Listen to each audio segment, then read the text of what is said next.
Hay accesorios que no pueden faltarle a ningún médico. La bata blanca, el fonendo, un láser ultrapotente, un termómetro... Espera, ¿un láser ultrapotente? Pues sí. Los láseres también pueden servir para curar, y no hablo de operarnos los ojos para volver a ver como un lince, o de quitarnos manchas de la piel. Resulta que podrían jugar un papel fundamental en el tratamiento del cáncer. Y para hablar de todo esto, nos hemos venido al Centro de Láseres Pulsados de Salamanca. El CLPU es lo que se conoce como una infraestructura científica y técnica singular. Traducido, es un centro tan puntero que no pertenece a una única institución. Es un consorcio público que está al servicio de toda la comunidad científica. Cualquier grupo puede solicitar tiempo de uso para hacer sus cosillas y cruzar los dedos para que su propuesta sea la seleccionada. El buque insignia del CLPU es este, Vega, uno de los láseres más potentes del mundo y único en España. Es capaz de alcanzar un petavatio, un 1 seguido de 15 ceros. Estamos hablando de la misma energía que 100 billones con B de bombillas LED. Sí, una potencia descomunal. Si sumamos la de todas las centrales eléctricas de la Tierra, aún nos quedaríamos cortos. Y además toda esa potencia se junta en un área muy pequeñita, es decir, que tenemos muchísima intensidad. Pero espera, si cuando enchufo un aparato de más en casa saltan los plomos, cada vez que conectan este bicho deberíamos sufrir un apagón, ¿no? Pues no. La clave es que estamos hablando de potencia, no de energía. La potencia es la energía que podemos entregar en un cierto tiempo, una especie de velocidad de la energía. Es decir, que puedes tener muchísima potencia con poquita energía, siempre que la concentres en un lapso de tiempo lo bastante corto. Y eso es justo lo que hace Vega. Es un láser pulsado, es decir, que no emite luz de manera continua, sino en flashes. Disparos potentísimos, sí, pero ultra breves, de unas 30 milbillonésimas de segundo.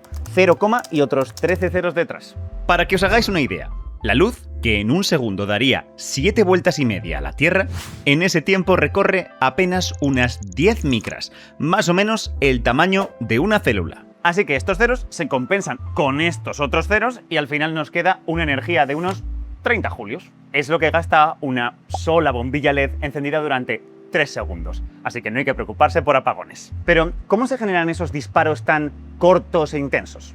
La clave para crear un pulso ultra corto es mezclar luz de muchas frecuencias, de muchos colores distintos, pero de maneras que esas ondas estén bien sincronizadas. Os lo explicamos con más detalle en este otro vídeo. Ahora, ya solo queda amplificar mucho la energía de ese pulso, giramos un montón la ruedecilla del láser para alcanzar esa intensidad y...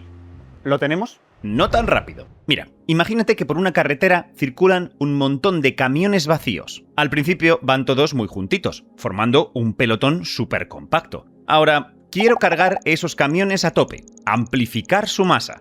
El problema es que la carretera pasa por un puente colgante. Si todos los camiones cargados pasan a la vez por allí, el peso será enorme y el puente se vendrá abajo. Con la luz pasa un poco lo mismo. Si intentásemos amplificar directamente la energía de un pulso ultra breve, se alcanzarían potencias enormes. Nos cargaríamos toda la óptica del láser, convirtiendo millones de euros en chatarra. E incluso podría interactuar con el aire, ionizándolo y generando radiación descontrolada.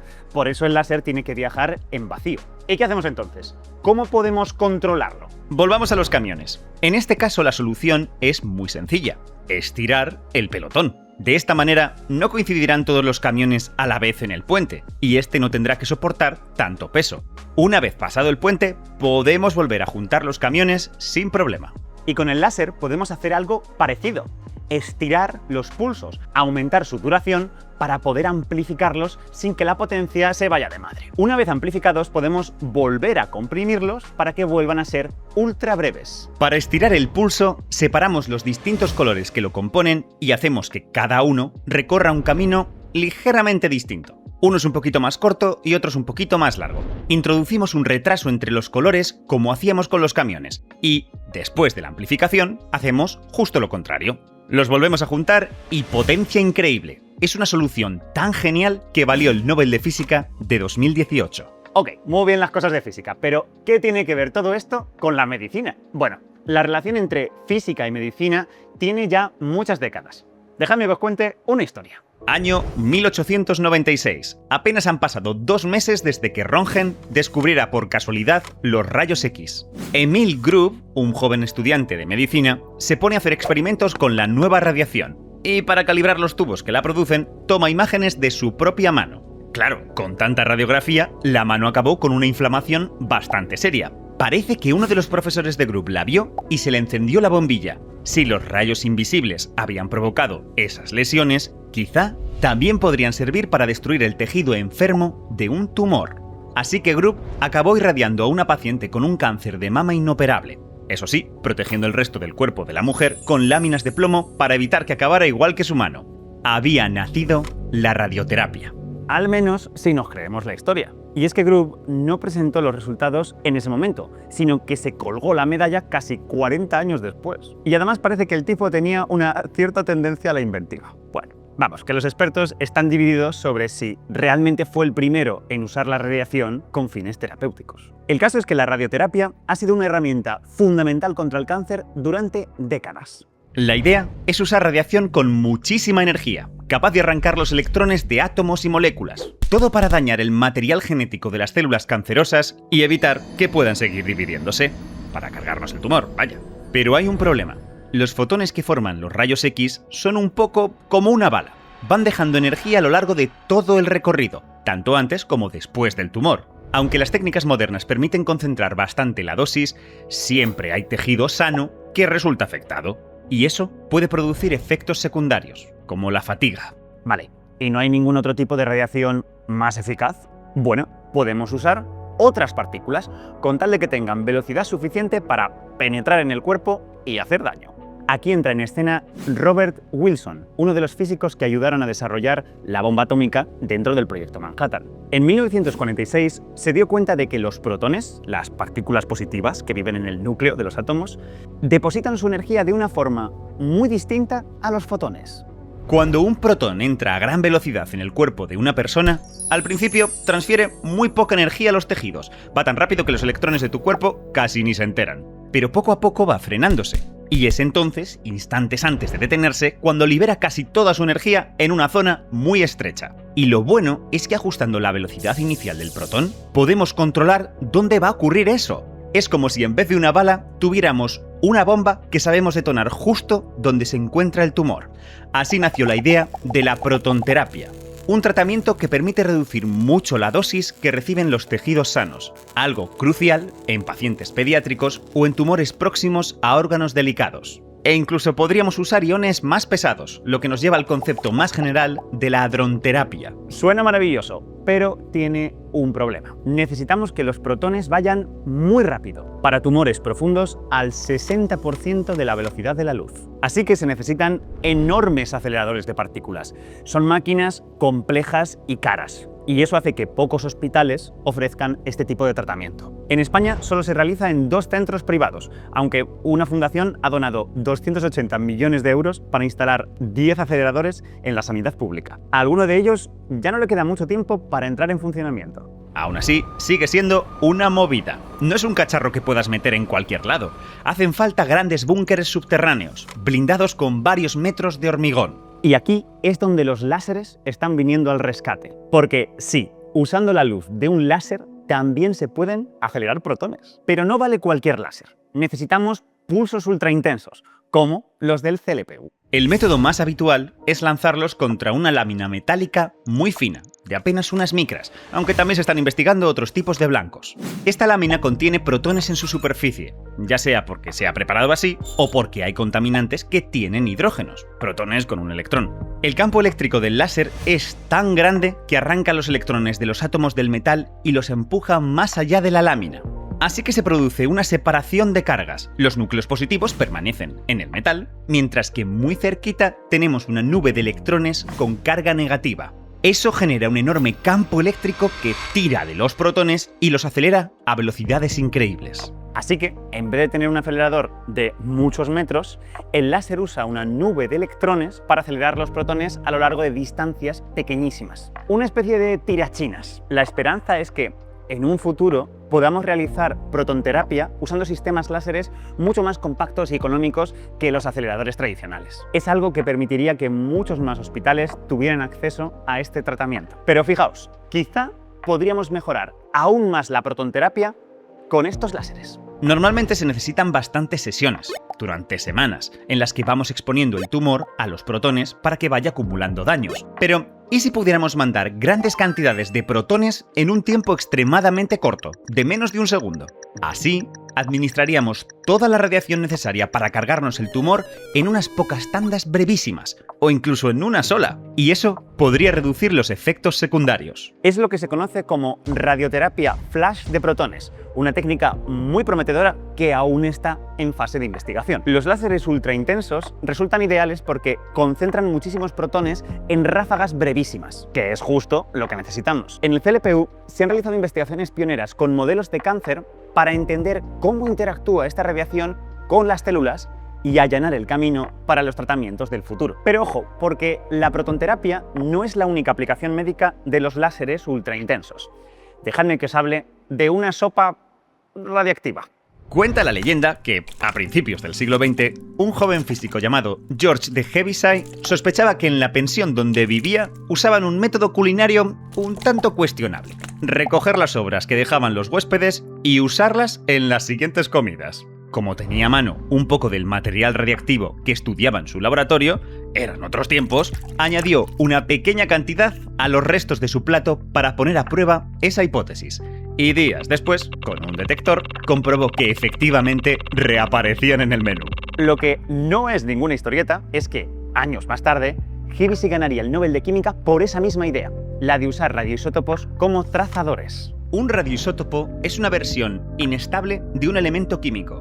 Su núcleo tiene un número de protones y neutrones con el que no se siente cómodo, así que tarde o temprano se desintegra para convertirse en un núcleo más estable. Al hacerlo, emite radiación. El uso médico de estos chivatos radiactivos comenzó a fraguarse en los años 30 gracias a Saul Herth, un médico que buscaba un tratamiento para el hipertiroidismo. La cirugía era una opción compleja y peligrosa, y usar rayos X tenía el problema que ya hemos comentado: también dañaba al tejido sano. Herth sabía que la tiroides necesita yodo para fabricar sus hormonas. De hecho, es muy codiciosa. Absorbe gran parte del yodo que entra en el torrente sanguíneo. Así que se preguntó si se podría fabricar yodo radiactivo para administrárselo a los pacientes. Las células problemáticas, más activas que el resto, lo atraparían y entonces la radiación se las cargaría sin afectar demasiado al resto del cuerpo. ¡Brillante! Tras muchas pruebas con conejos, en 1941 empezó a usar este método con personas. Fue uno de los primeros hitos de la medicina nuclear y el nacimiento de un nuevo enfoque.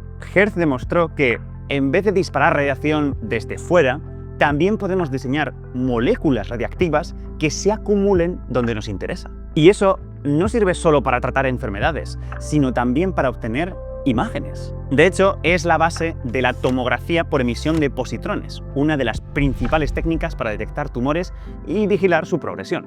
Y ojo, que consiste básicamente en usar antimateria. Mirad, las células tumorales crecen rápido y necesitan mucha energía para dividirse. Eso hace que consuman más glucosa que las células sanas.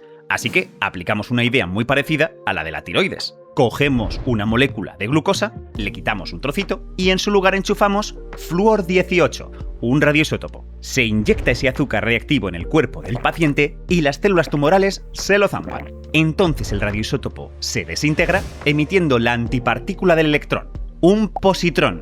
Al poco de ser liberado, ese positrón choca con algún electrón de los muchos que tiene el paciente y ambas partículas se aniquilan, produciendo dos fotones que salen en direcciones opuestas. Estos fotones llegan a un anillo de detectores que rodea al paciente. Registrando muchos de esos pares, podemos delimitar la región donde se están produciendo y reconstruir una imagen tridimensional del tumor. ¡Victoria! Ahora, ¿cómo obtenemos esos isótopos radiactivos? Una forma es, de nuevo, acelerar protones. La idea es lanzarlos contra un blanco para provocar una reacción nuclear que genere el radioisótopo que nos interesa. En el caso del flúor 18, se usa agua enriquecida con oxígeno 18, un isótopo con 2 neutrones extra. Algunos grandes hospitales tienen aceleradores para producir los radioisótopos in situ, pero por fortuna, muchas veces pueden generarse en unos pocos centros especializados y desde ahí distribuirlos a los hospitales. Muchas veces, pero no siempre. El problema es este. Como no están cómodos, los radioisótopos no suelen tardar demasiado en desintegrarse. Algunos viven días, otros horas o incluso minutos. Eso es tanto una ventaja como un inconveniente. Por un lado, no queremos que el paciente sea radiactivo durante meses, pero a la vez necesitamos que el radioisótopo dure lo suficiente como para producirlo, transportarlo, administrarlo y obtener la imagen. Por ejemplo, el flúor 18 tiene una semivida de 110 minutos, 2 horas. Eso quiere decir que cada vez que pasan 2 horas, la actividad de la muestra se reduce a la mitad. Se puede transportar, pero no podemos quedarnos dormidos. Es literalmente una carrera contrarreloj. Y algunos radioisótopos viven aún menos, como el carbono 11, que además es muy interesante. Y es que casi todas las moléculas orgánicas tienen carbono. Así que simplemente sustituyes un átomo normal por uno del isótopo radiactivo y tienes una molécula que se comporta casi igual. Eso lo convierte en un marcador muy útil. Por ejemplo, en el caso de tumores cerebrales. Coges un aminoácido, sustituyes uno de sus carbonos por un carbono 11, las células cancerosas se lo zampan para construir nuevas proteínas y el carbono 11 emite un positrón y ya tienes localizado el tumor. Sin embargo, la semivida del carbono 11 es de apenas 20 minutos. Es muy difícil traerlo desde un acelerador externo. A la que pilles un semáforo, te has quedado sin carbono. Así que hay que tener el acelerador de partículas a mano. Por eso el uso de este radioisótopo se circunscribe más bien a grandes hospitales universitarios y a centros de investigación. Pero eso podría cambiar una vez más gracias a los láseres ultrapotentes. Una opción es hacer lo mismo de antes. Usar el láser para acelerar protones. Pero en vez de apuntarlos contra el paciente, los lanzamos contra un blanco de boro 11. Al chocar contra el blanco, el protón se fusiona con el boro y se produce carbono 11.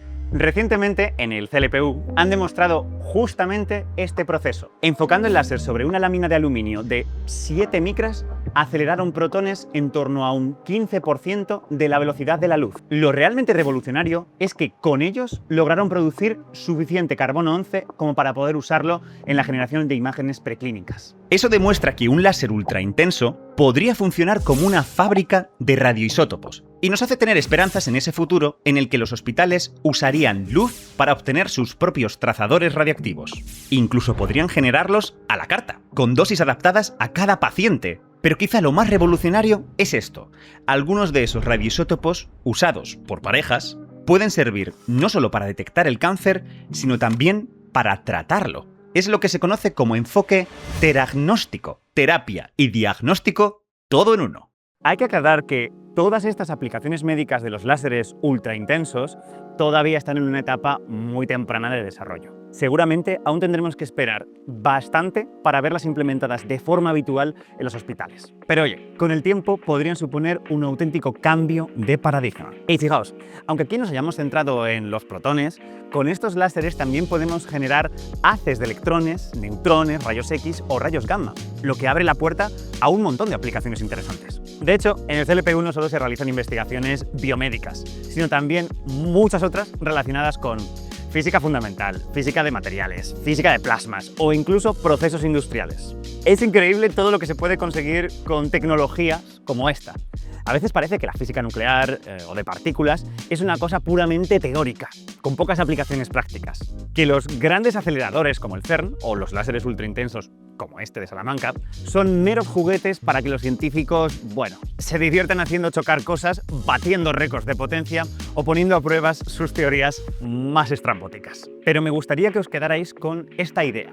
Toda esa investigación puede acabar teniendo repercusiones sobre nuestra salud. Por eso es tan importante que no dejemos de explorar los límites de la ciencia con instrumentos como el que os hemos enseñado hoy.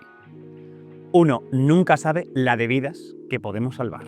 Y ya sabes, si quieres más ciencia solo tienes que suscribirte. Y muchas gracias por vernos.